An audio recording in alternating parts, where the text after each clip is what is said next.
Hello everyone, আসসালামু আলাইকুম। আশা করি সবাই ভালো আছেন। আল্লাহর রহমতে আমরাও ভালো আছি। মেহেজাবিন স্কুল থেকে আসার সময় পরীক্ষা দিয়ে বেগুন নিয়ে আসছে। ও বললো যে আজকের বেগুন দেখে মামুনি মনে হচ্ছিল যে বেগুনি খেলে পারফেক্ট হবে। ও কিনে নিয়ে আসছে, আমি সুন্দর করে কেটে টেটে নিলাম, একদম পাতলা পাতলা করে স্লাইস করে কেটে নিছি। এখন একটু লবণ আর এই যে মরিচের গুঁড়াটা দিয়ে আমি 10 মিনিটের জন্য এটাকে মিক্সড করে রেখে দিব, যাতে বেগুন থেকে পানিটা ঝরে যায় এবং এই মরিচগুলো খুব ভালো করে যাতে ভিতরে ঢুকে, তাহলে খুব সুন্দর একটা মজা লাগবে। একটু স্পাইসি স্পাইসি থাকবে, বেগুনের ভিতরে ভালো লাগবে। এভাবে মাখিয়ে আমি 10 থেকে 15 মিনিট রেখে দিব। আমার লবণ আর মরিচের গুঁড়া মাখানো কমপ্লিট হয়ে গেছে। আমি এখন বেগুনি বানানোর ব্যাটারটা তৈরি করব।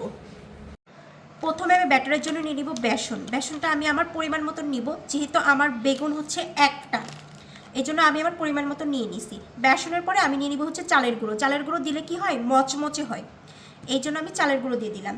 তারপরে দিব হচ্ছে আমি কালি জিরে।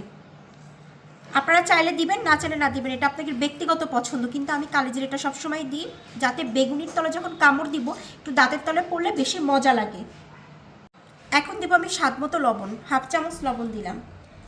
তারপরে দিব একটু সামান্য পরিমাণের হলুদের গুঁড়া। তারপরে দিব হচ্ছে মরিচের গুঁড়া, যেহেতু আমি বেগুনিতে মানে মরিচের গুঁড়া আর লবণটা আমি মিক্সড করে রাখছি, এই জন্য একটু হাফ চামচের মতো দিয়ে দিলাম। এখন এটাকে খুব ভালো করে মিক্সড করে দেন আস্তে আস্তে পানি দিয়ে ব্যাটারটা আমি গুলাবো। বেগুনিটা বেশ কয়েকদিন ধরে নাফিসারও খুব খেতে ইচ্ছা করতেছে, আমারও ইচ্ছা করতেছে, মেহেজাবিনেরও ইচ্ছা করতেছে, কিন্তু মেহেজাবিনটা একদমই স্কুল থেকে আসার সময় নিয়ে চলে আসবে এটা কিন্তু আমরা কেউই ভাবতেও পারি নাই। কারণ হচ্ছে মেহেজাবিনের আমাদের সবার থেকে বেশি বেগুনিটা পছন্দ করে। আমরা রোজার মাসে যখন বেগুনি বানাই এইভাবেই আমরা বেগুনিটা বানাই, এবং আমাদের বেগুনিটা খুব ফুলকো ফুলকো হয় এবং অনেক বেশি মজাও হয়। আপনারা মাস্ট ট্রাই করেন। এখন শীতের সময় খুব সুন্দর সুন্দর বেগুন দেখতে পাওয়া যায় বাজারে, একদম বেগুনি কালারের, তারপরে হচ্ছে আরেকটা গ্রিন গ্রিন কালারের, অনেক টাইপের বেগুন এখন কিনতে পাওয়া যায়। বাট বেগুনের জন্য একদম লম্বা বেগুনটা এবং বড় বড় সাইজের ওই বেগুনটা বেশি ভালো হয়। আমি ব্যাটারটা একদম পারফেক্টভাবে আস্তে আস্তে এইভাবে একটু একটু পানি দিয়ে খুব সুন্দর করে গুলাই নেব। আমার ব্যাটারটা গুলানো একদম পারফেক্টভাবে কমপ্লিট হয়ে গেছে, না পাতলা না ঘন, একদম মিডিয়াম সাইজের। এখন আমি চলে যাব একদম গরম গরম তেলের সাথে বেগুনিগুলো ভাজতে।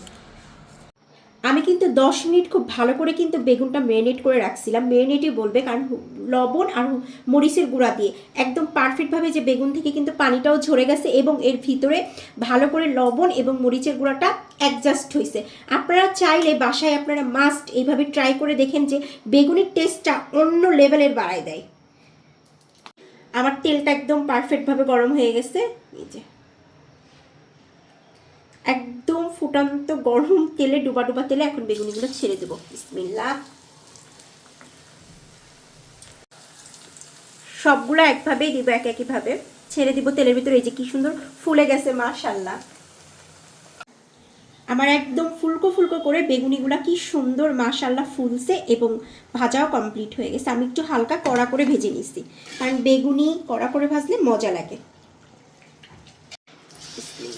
আমি সেমভাবে আবার দিয়ে দিলাম। আর এই বেগুনটা হচ্ছে সব থেকে বড় বেগুন ছিল, মেহেজাবিন 2টা নিয়ে আসছিল, কিন্তু বড়টা থেকে আমি 4-5 পিস করছি, কারণ বেশি বড় তো এই জন্য।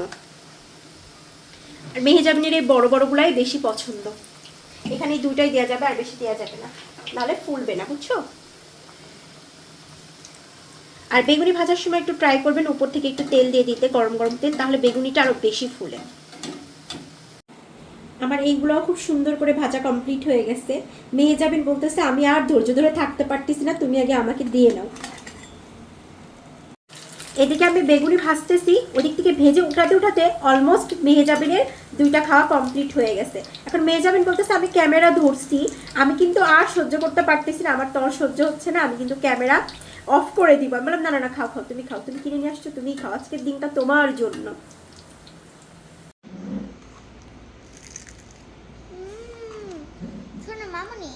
বলো।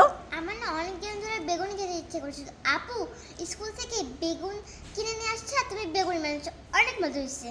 হ্যাঁ, মেহেজাবিন গতকালকে রাতেই আমাকে বলতেছিল যে আমি স্কুল থেকে আসার সময় হয়তো বা বেগুন কিনে নিয়ে আসতে পারি, কিন্তু তুমি বেগুনি বানাই দিবা। আমি বলছি ওকে ফাইন, আচ্ছা খাও তাহলে, ঠিক আছে। ঠিক আছে।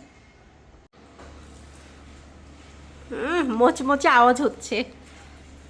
শোনো মামুনি, বলো। আমি না অনেক জায়গার বেগুনি খাইছি, যেমন তোমার হোটেল, তারপর নানুর হাতের, আম্মুর হাতের, কিন্তু তোমার মতন এত সুন্দর করে বেগুনি কেউ আজ পর্যন্ত বানাইতে পারলো না।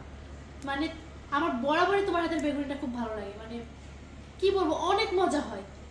Thank you. আসলে কিছু কিছু সিগনেচার আইটেম বলো বা কিছু কিছু আইটেম থাকে যেটা হচ্ছে তোমার নানুর হাতের ভালো লাগে, আবার আমার হাতের ভালো লাগে। যেমন আমার হাতের চাইনিজ আইটেমগুলো বেশি মজা হয়, তাই তো? সো সেই দিক থেকে আবার বেগুনি, আলুর চপ, পেঁয়াজ, এটা তো আমাদের বাঙালি আইটেম। তো এগুলো আবার আমি খুব ভালো বানাইতে পারি। যাই হোক, সো আপনারা বাসায় ট্রাই করেন। আজকের ব্লগটি এই পর্যন্ত, কি সবাই ভালো থাকবেন। আল্লাহ হাফেজ। আল্লাহ হাফেজ।